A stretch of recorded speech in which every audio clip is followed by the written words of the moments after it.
Jelang akhir tahun 2024 lalu, Kabupaten Pasir dihebohkan dengan sebuah peristiwa pembunuhan tragis yang dilakukan orang tak dikenal. Dikarenakan saat peristiwa ini terjadi, warga dusun tengah gencar menolak jalan umum yang dijadikan jalur hauling tambang. Kasus ini pun menjadi perhatian publik secara luas, hingga mencuri perhatian Wakil Presiden Gibran Rakabuming Raka. Peristiwa ini bermula dari konflik yang terjadi antara warga Muara Kei Tengah, Desa Muara Langon, Kecamatan Muara Komam, Kabupaten Pasir, Provinsi Kalimantan Timur dengan pihak perusahaan tambang batubara, PT Mantimin Coal Mining yang terjadi sejak tahun 2024 hingga saat ini. Peristiwa tragis yang menelan satu orang korban itu tewas dan satu orang korban yang mengalami luka berat. Terjadi di sebuah posko anti-hauling yang didirikan warga sebagai bentuk penolakan terhadap penggunaan jalan umum yang digunakan sebagai jalur truk tambang batubara. Pendirian posko ini didasari atas peristiwa aktivitas hauling perusahaan batubara tersebut yang mengakibatkan tewasnya Veronica Fitriani, seorang pendeta yang mengalami kecelakaan. Ia diduga terlindas truk batubara yang melintasi jalanan umum di Dusun Muara Kei, Desa Muara Langon, Kecamatan Muara Komam, Kabupaten Pasir, Provinsi Kalimantan Timur pada 26 Oktober 2024. Pada 15 November 2024, dua orang yang sedang tidur di posko penolakan jalur tambang di Muara Kei, yaitu Russell dan Ansouka, mendapat penyerangan oleh orang tak dikenal. Penyerangan ini berupa penyayatan kedua leher korban yang terjadi pada pukul 4.30 WITA. Akibat dari penyerangan ini, dua orang warga dilarikan ke RSUD Panglima Sebaya, Tanah Grogot untuk mendapatkan tindakan medis. Namun, Russell dinyatakan meninggal dunia akibat luka tersebut dan Ansouka dirawat intensif di rumah sakit. Tak lama berselang, pada 16 November 2024, Kabid Humas Polda Kalimantan Timur Komisaris Besar Yulianto menyatakan polisi akan menyelidiki kejadian tersebut dan bekerja sama dengan Polres Pasir untuk mengungkap dan memproses pelaku penganiayaan. Tokoh masyarakat Dayak pun mengecam keras tindakan yang dilakukan kepada kedua korban dan meminta aparat kepolisian segera mengusut tuntas kasus serta menangkap pelakunya. Ya ini Bu, mau nanya soal ini, perasaan dari pihak keluarga Bu, setelah mengetahui bahwa tersangka akhirnya ditangkap ini Bu. Kalau nyadar ya Hmm. kaget jut kayak itu nah. Masa iya kah ini orangnya kayak itu yang terlibat atau yang membunuh kan orang nggak tahu juga nih. Kaget masa ibaratnya itu lah perjuangan kayak itu nah sama bapak dulu pas di posko. Oh, berarti berarti Bu ya, satu perjuangan dulu sama almarhum Bapak. Tapi itu ada hubungan Sampai keluarga tidak Bu? Apa? Sama antara korban dengan ini, tersangka. Antara korban dan tersangka maksudnya? Ada hubungan keluarga tidak? Kata mereka sih ada keluarga gitu nah. Tapi kan ada tahu persis juga Bang, itu keluarga dari yang mana kayak itu nah. Katanya keluarga. Berarti Bu merasa kaget aja ya Bu, apalagi dari antara korban dengan tersangka satu perjuangan gitu ya Bu di lokasi ini penolakan hauling. Kaget, masa kayak apa, ngerti bahasa Banjar kah Fian? Aku kurang paham Bu. Kurang paham lah. Kaget gitu nah, masa bapakku nih digorong.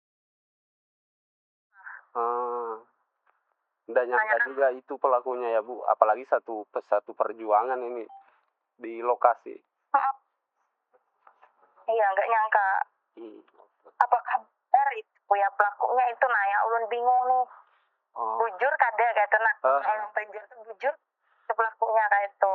Berarti seakan-akan ini Bu belum percaya sepenuhnya kalau itu yang jadi tersangka ya Bu. Iya, kan kaget kan keluarga itu nah kok. Kenapa maka bisa seperti itu nah. Iya. Gak tahu keluar kok tega sekali itu nah.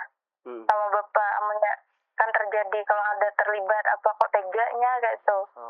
Kan keluarga pihak dari bapak itu. Siap. Kalau Bapak di Muara Kei itu Bu tinggal sama siapa berarti Bu? Almarhum Bapak tuh nggak tinggal di situ, cuman ya ikut jaga-jaga gitu ay. Tinggalnya daerah busuk ya jadi itu nah apa Gunung Raja masuk ke dalam tuh. Oh iya Bu. Oh enggak tinggal di sana ya Bu, di Morakate. Nggak, kadang pulang ke Marawia, ke rumah, ke tempatnya istri bapak gitu. Oke. Oh berarti ada istri juga Ibu? Yang bapak Ya. almarhum bapak ini masih ada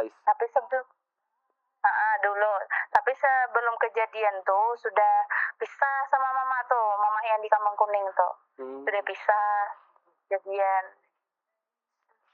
Oke Bu. Kalau ini Bu, apa yang paling dikenang dari sosok almarhum bapak ini Bu? Yang paling dikenang tuh banyak lah tentang memori bapak tuh. Salah satunya Bu?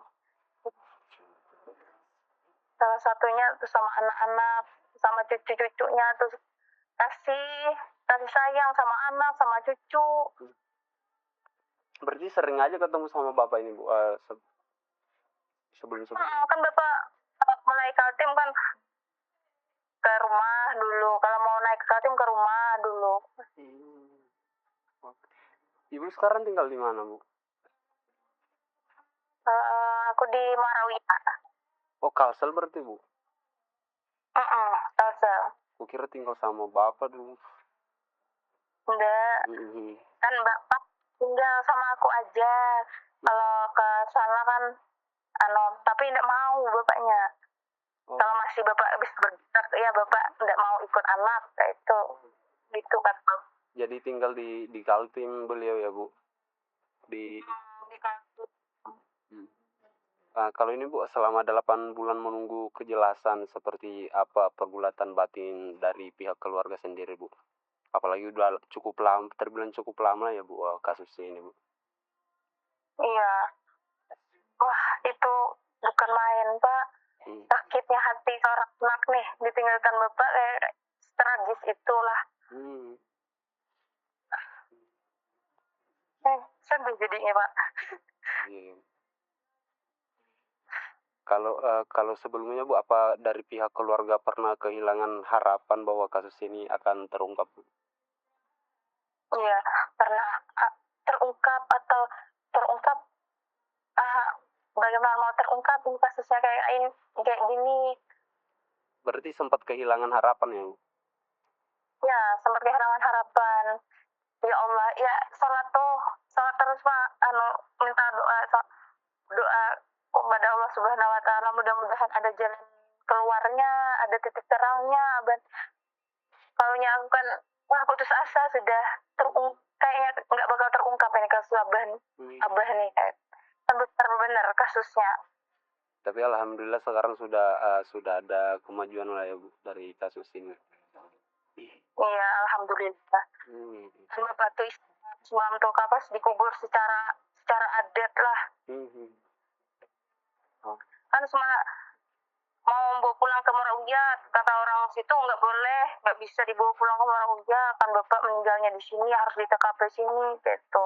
Kata orang-orang situ, kan nggak tahu orang-orang tuh baru kenal juga di situ orangnya. Kalau ini Bu, kalau kondisi psikologis dari anggota keluarga Bu, terutama yang paling dekat lah dengan almarhum Bu. Ya, yang paling dekat, ulun aja yang paling dekat sama bapak. Kalau kondisi psikologis Ibu sendiri Bu, mendengar kabar saat almarhum meninggal dan adanya penetapan tersangka ini.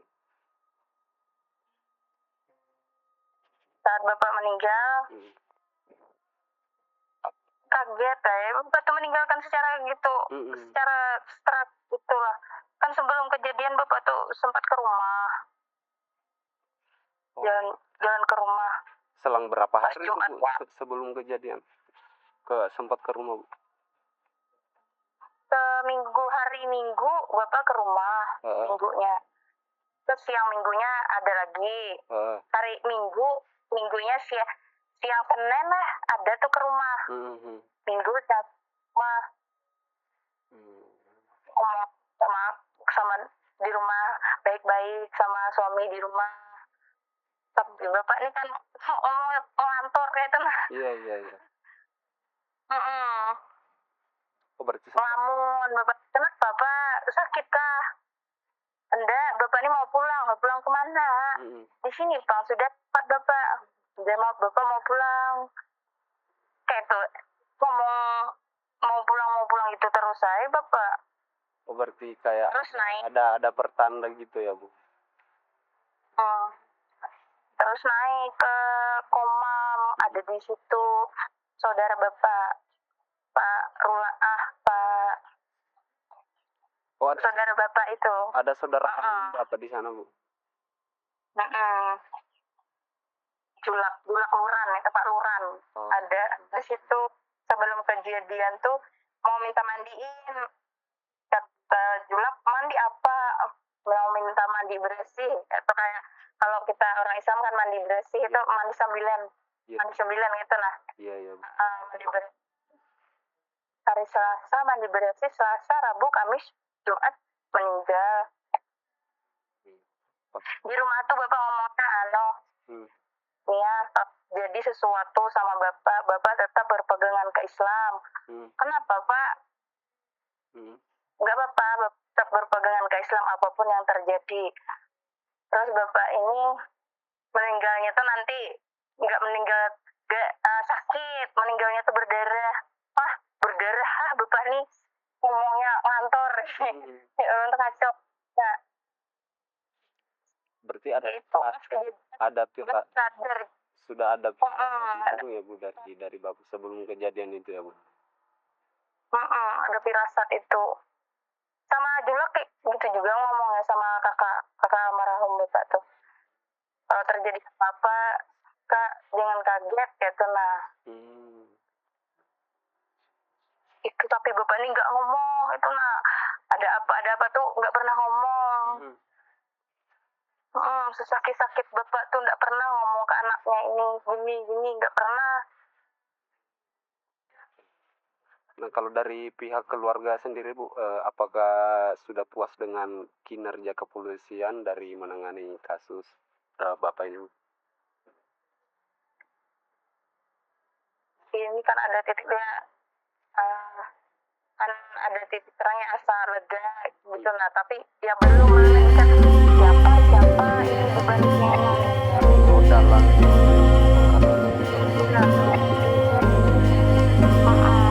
kan masih dalam proses kepolisian lagi yang sabar menunggu aja dulu untuk dikabarin nanti.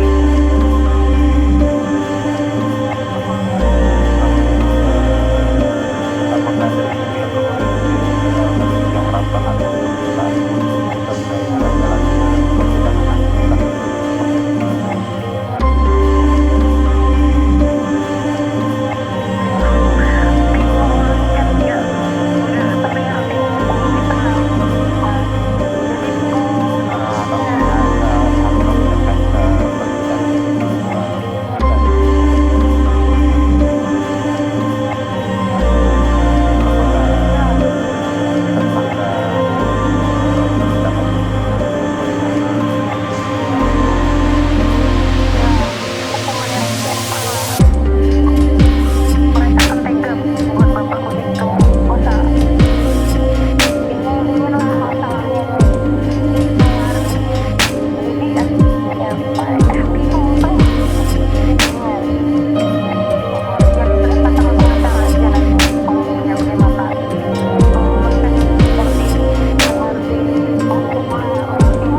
pasti ada pembelaan juga dari kan belum proses sidang ini Bu.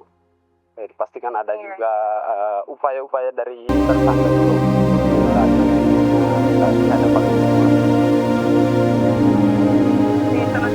sama pengacara tidak ada masalah kamu kalau misalkan dari pihak keluarga sendiri tetap menerima aja kamu.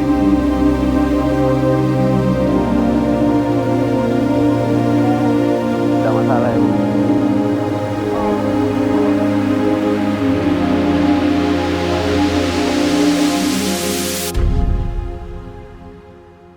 Kalau ini Bu, dari pihak keluarga sendiri Bu, apa sudah mendapat informasi utuh soal hasil otopsi dan ekshumasi dari hasil otopsi lah Bu, dari pihak entahkah itu dari Polres atau dari pihak rumah sakit? Belum sih, kalau sama saya belum ada. Oh, belum ada dikasih ya Bu untuk hasil otopsinya itu? Iya, belum ada sih dikasih. Kalau terkait dengan peristiwa ini Bu, apa mengubah hubungan sosial keluarga dengan masyarakat sekitar tidak Bu? Maksudnya hubungan keluarga seperti apa? Hubungan sosial Bu, hubungan sosial dari misalkan dari sekitar ada kerenggangan lah Bu dengan ini. Kan ada penetapan tersangka Bu. Apalagi ini kan masih keluarga ya Bu. Ada kerenggangan tidak Bu? Untuk hubungan kekeluargaannya lah Bu.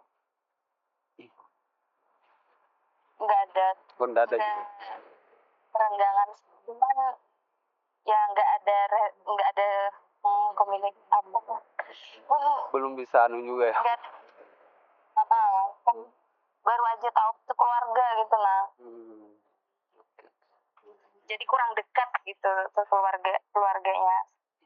Kalau dari kalau warga di sana Bu sempat memberikan dukungan juga Kak Bu selama proses penyelidikan berjalan Bu, setahu Ibu? Tahunya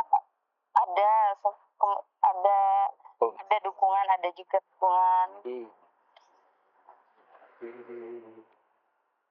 Berarti warga juga di Muara Kate ikut mendukung proses berjalannya ini ya Bu, proses penyelidikan lah untuk mengungkap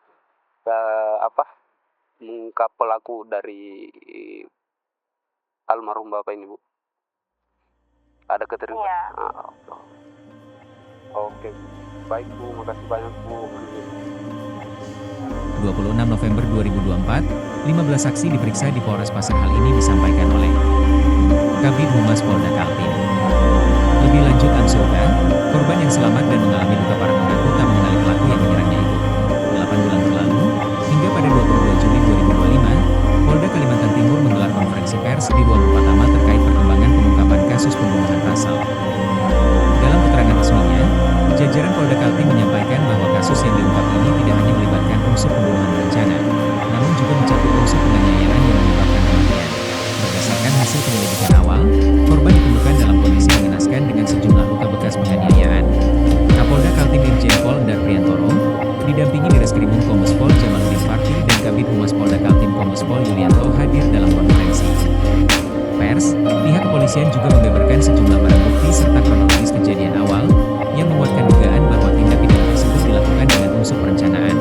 Kepolisian Daerah Kalimantan Timur memastikan telah menetapkan satu tersangka dalam kasus ini. Tersangka berinisial MT disebut sebagai pelaku utama yang melakukan aksi kekerasan secara langsung di lokasi kejadian.